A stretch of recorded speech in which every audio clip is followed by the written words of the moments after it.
Assalamualaikum warahmatullahi wabarakatuh. Bertemu kembali dengan saya Munur Kholis dari Sharing Pajak Amenko. Kali ini kita akan mengupas bagian ketiga dari fasilitas pajak yang diterima oleh rumah sakit menurut PMK 28 dalam rangka penanganan pandemi COVID-19. Nah, bagian ini adalah bagian yang paling ramai diperbincangkan, ramai diperdebatkan, dan mungkin banyak pendapat-pendapat yang kontroversial, ya, sehingga dalam implementasinya banyak juga terjadi kesalahan. Nah, seperti biasanya, channel ini dipersembahkan oleh Sharing Pajak MNCo yang berikhtiar untuk memberikan manfaat kepada seluruh stakeholder perpajakan di Indonesia, sehingga dalam penafsirannya, dalam implementasinya, sesuai dengan apa yang diinginkan oleh pembuat undang-undang ini. Jika dianggap bermanfaat, silakan ikuti terus channel ini agar tidak ketinggalan aturan pajak terbaru, update, dan terkini. Ada pertanyaan, ada kritik atau saran, silahkan sharing pajakmnco@gmail.com, siap menunggu. Baik, kita masuk kepada pembahasan kita terkait dengan fasilitas perpajakan yang diterima oleh pihak-pihak tertentu. Ya, kita ingat ada 3 entitas. Yang pertama, pemerintah, badan pemerintah yang ditunjuk untuk menangani COVID-19, kemudian rumah sakit yang menjadi rujukan yang ditunjuk juga oleh pemerintah, dan pihak lain yang ditunjuk oleh 2 entitas tadi, ditunjuk oleh rumah sakit, ditunjuk oleh badan pemerintah juga. Nah, terkait dengan fasilitas PPN, ini sudah kita kupas di bagian yang pertama. Ya, silakan dicari di channel YouTube ini. Kemudian yang kedua, PPh pasal 22 ini pun juga sudah kita bahas di bagian yang kedua.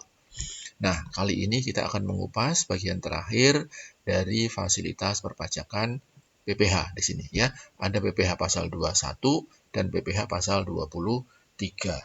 Kewajiban pajak ini adalah kewajiban bagi pemberi kerjanya, ya. Tidak mengupas terkait mengenai status objek pajak dari penerimanya. Tapi ini hanya kewajiban bagi yang membayarkan penghasilan. Undang-undang memberikan kewajiban ketika membayarkan kepada orang pribadi, kewajibannya adalah memotong. Membayar jasa kepada seseorang, membayar honor kepada seseorang, kewajibannya adalah melakukan pemotongan. Ya, ketika diterima oleh orang pribadi, pemotongannya PPh pasal 21. Ketika diterima oleh sebuah badan, pemotongannya adalah PPh pasal 23. Ya. Nah, yang harus diingat di sini adalah fasilitasnya adalah pembebasan dari kewajiban pemotongan saat transaksi. Apa artinya? Artinya pada akhir tahun nanti, pihak-pihak yang menerima penghasilan di sini harus tetap melaporkan penghasilannya di SPT, menghitung pajaknya, dan membayar sendiri kekurangan pajaknya. Ya, singkat kata, saat menerima tidak kena pajak, tapi akhir tahun harus menghitung sendiri pajaknya. Ya, dengan kata lain juga, pajaknya tetap terhutang. Ya, cuma saat pembayarannya di akhir tahun waktu menyusun SPT tahunan. Nah, ini adalah aturan yang ada di PMK 28. Sebuah rumah sakit ketika menerima jasa yang diberikan oleh orang pribadi dalam rangka penanganan pandemi COVID-19, maka imbalan jasa yang diterima oleh si orang pribadi itu diberikan fasilitas apa? Fasilitas pembebasan dari pemotongan. Dan yang dibebaskan ini, si orang ini tidak perlu menunjukkan SKB. Jadi otomatis, begitu rumah sakit membayar kepada pihak lain ini, maka dia tidak boleh memotong PPh pasal 21 khusus untuk masa transaksi April sampai dengan September 2020. Sama halnya dengan PPh pasal 23. Ya, rumah sakit menerima jasa yang diberikan oleh badan. Nah, badan yang dalam rangka penanganan pandemi virus corona. Ya. Ini pun juga atas imbalan jasanya diberikan fasilitas pembebasan dari pemotongan. Jadi fasilitasnya harus diingat hanya dibebaskan dari pemotongan. Rumah sakit tidak perlu memotong. Utuh diberikan kepada badan yang menerima. Tapi di akhir tahun badan ini harus tetap menghitung kembali pajaknya dan membayar kekurangan bayar pajaknya. Ya, jadi ini untuk transaksi masa April sampai dengan September 2020. Nah, ini adalah gambaran transaksinya. pihak ketiga yang mendapatkan fasilitas PPh 21 atau PPh pasal 23 ya. Bisa mengcover orang pribadi yang dimintai rumah sakit untuk membantu penanganan atau badan yang dimintai rumah sakit untuk membantu penanganan pandemi COVID-19. Nah, ketika mereka menyerahkan jasa kepada rumah sakit, seharusnya apa? Mereka dipotong PPh 21, 2,5%, ada yang 3%. Ya, kemudian kalau yang menyerahkan jasa ini badan, terutang pemotongan PPh pasal 23, 2% tarifnya. Kalau nggak ada NPWP 4%. Ya. Nah, inilah yang mendapatkan fasilitas yang semestinya dipotong oleh rumah sakit, baik swasta maupun pemerintah, maka dengan PMK 28 ini, pihak-pihak ketiga ini tidak boleh dipotong PPh-nya. Kenapa? Mendapatkan fasilitas pemotongannya dibebaskan. Ya, bukan PPh mereka dibebaskan, tapi pemotongan oleh pembayar ini yang dibebaskan. Ya. Nah, sekali lagi, atas imbalan yang diterima oleh orang atau badan ini tetap menjadi objek pajak yang dihitung dengan tarif umum, dengan tarif progresif di SPT tahunan mereka. Ya, jadi mereka-mereka lah yang mendapatkan fasilitas. Ya, mereka yang membantu rumah sakit, bukan mereka yang menangani pasien.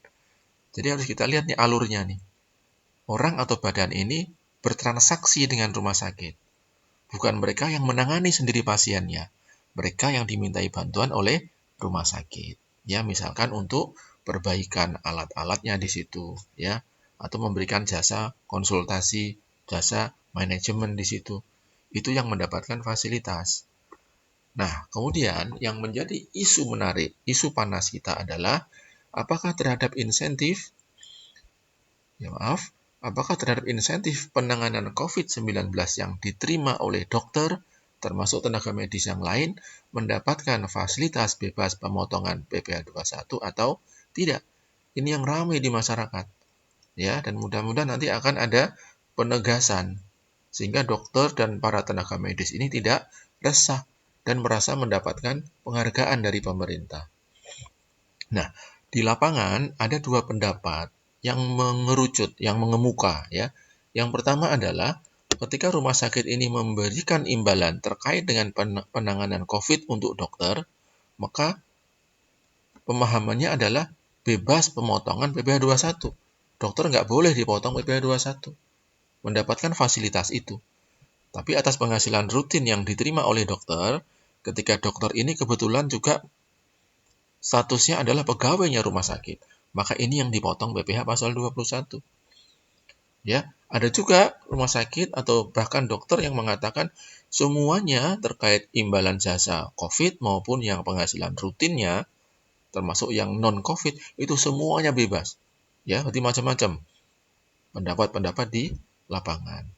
Nah, pendapat yang kedua adalah untuk imbalan jasa COVID tetap dipotong PPh pasal 21. Untuk penghasilan rutin berupa gaji tunjangan kalau dokter yang statusnya pegawai perusahaan, pegawai rumah sakit, maka ini tetap dipotong PPh pasal 21. Jadi yang kontroversi adalah atas imbalan jasa penanganan COVID. Ya, ada yang bebas pemotongannya, ada yang menganggap harus dipotong. Nah, cuman ujungnya adalah sama saja kalau kita lihat. Dibebaskan pemotongannya, tapi di ujungnya ketika dokter ini melaporkan SPT tahunannya, maka atas penghasilan rutin harus dihitung, ditambah penghasilan jasa COVID juga harus dihitung. Atas dua objek penghasilan ini nanti akan digunggung dan akan dihitung dengan tarif pajak progresif. Jadi walaupun bebas di sini, di akhir tahun akan tetap dihitung. Jadi makin berat, ya. Kalau dulu dia kena 2,5% di sini, kalau dia lapisannya sudah masuk ke lapisan 25% misalnya, maka di akhir tahun dia cukup bayar 22,5%. Nah, dengan sekarang kalau dibebaskan PPh 21-nya, di sini 0%, di sana dia harus di akhir tahun harus membayar 25%. Maka itu akan memberatkan dokter sebetulnya. Nah, kalau yang kedua di sini tetap seperti biasa, karena dokter dianggap tidak mendapatkan fasilitas, maka atas jasa medisnya itu akan dipotong PPh pasal 21. Ya, dianggap sebagai tenaga ahli kena PPh 2,5%. Nah, kemudian di SPT akhir tahun sama dengan yang pertama tadi. Atas penghasilan rutin dihitung, dari insentif jasa COVID juga dihitung, dua-duanya nanti akan dihitung dengan tarif pajak progresif. Jadi akhir tahun akan sama kondisinya. Semua objek yang diterima oleh dokter ini akan dihitung sebagai objek PPh dan sama-sama dihitung pajak penghasilannya. Nah, bagaimana kesimpulan yang benar? Nah, menurut saya di sini, Sharing Pajak MNCo memiliki pendapat atas jasa medis dokter dalam rangka penanganan COVID-19 tidak mendapatkan fasilitas bebas pemotongan PPh 21 dengan alasan apa? Yang pertama nih, PMK 28 hanya memberikan insentif bebas pemotongan PPh kepada pihak ketiga. Nah, siapa pihak ketiga itu? Di PMK 28 disebutkan pihak yang bertransaksi dengan rumah sakit. Nah, pertanyaannya adalah, apakah dokter ini adalah pihak yang bertransaksi dengan rumah sakit? Sementara dokter itu sebetulnya dia bertransaksi. Ya, dia mendapatkan fee-nya itu dari pasien sebetulnya atas jasa medisnya. Kemudian dalam implementasinya, dokter ini berbagi dengan rumah sakit. Ya, kita lihat biasanya di dalam implementasi pembayaran pasien itu ada sekian persen untuk rumah sakit, sekian persen untuk dokter. Maka dalam hal ini, pihak ketiga itu bertransaksi dengan rumah sakit. Sedangkan dokter tidak masuk kategori pihak ketiga. Karena pihak ketiga ya harus dengan rumah sakit. Sementara dokter transaksinya dengan siapa?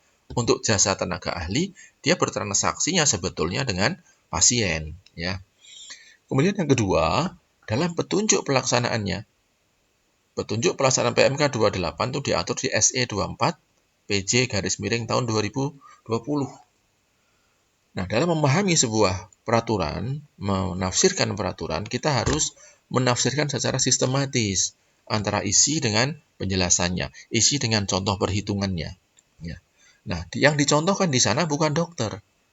Ya, jadi pihak yang bertransaksi dengan rumah sakit itu tidak dicontohkan dokter, tetapi contohnya adalah orang yang memberikan jasa servis ventilator. Ini pihak luar, ya, memberikan jasa servis ventilator kepada rumah sakit. Dia merupakan pihak ketiga dan memperoleh fasilitas bebas pemotongan PPh pasal 21.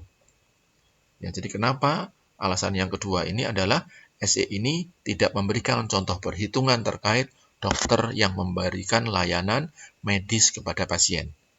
Jadi bedakan antara dia memberikan layanan kepada rumah sakit dan dokter yang memberikan layanan kepada pasien. Ya.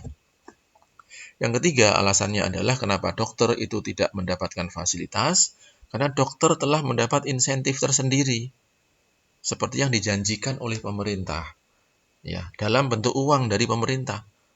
Misalnya untuk dokter spesialis itu mendapatkan 15 juta. Nah, itu sudah merupakan suatu fasilitas yang diberikan oleh pemerintah. Nah, soal nanti itu dipotong PPh apa tidak, mudah-mudahan nanti akan ada aturan pelaksanaan tambahan.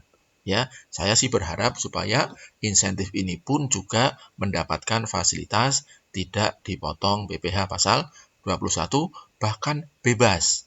Ya, di akhir tahun tidak perlu dihitung kembali.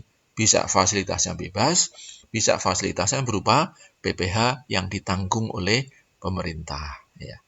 Yang keempat, kenapa dokter memilih dipotong PPh pasal 21 ini? Menurut kami, pembebasan pemotongan PPh 21 atas insentif dokter tidak akan memberikan keuntungan apapun bagi dokter. Kenapa? Karena pada akhir tahun, SPT akhir tahun, dokter harus menghitung kembali imbalan terkait dengan jasa penanganan COVID-19. Dan kemudian, dia harus membayar sendiri dari PPh yang terutang. Jadi saat menerima tidak dipotong, saat melapor SPT tahunan, dihitung dan membayar sendiri atas kekurangan pajaknya. Nah, inilah yang menjadi pendapat kami dari Sharing Pajak MNCo. Ya, mudah-mudahan ya dokter tidak kecewa. Kemudian ya berharap supaya atas insentif itu segera bisa dicairkan dan sama sekali PPh-nya tidak dikenakan. Mudah-mudahan pemerintah memberikan fasilitas PPh yang ditanggung oleh pemerintah. Karena dokter ini adalah pejuang garda terdepan untuk berjihad untuk melawan pandemi COVID-19 ini. Mudah-mudahan para dokter diberikan kekuatan oleh Allah Subhanahu wa taala dan pandemi ini bisa segera berakhir. Assalamualaikum warahmatullahi wabarakatuh.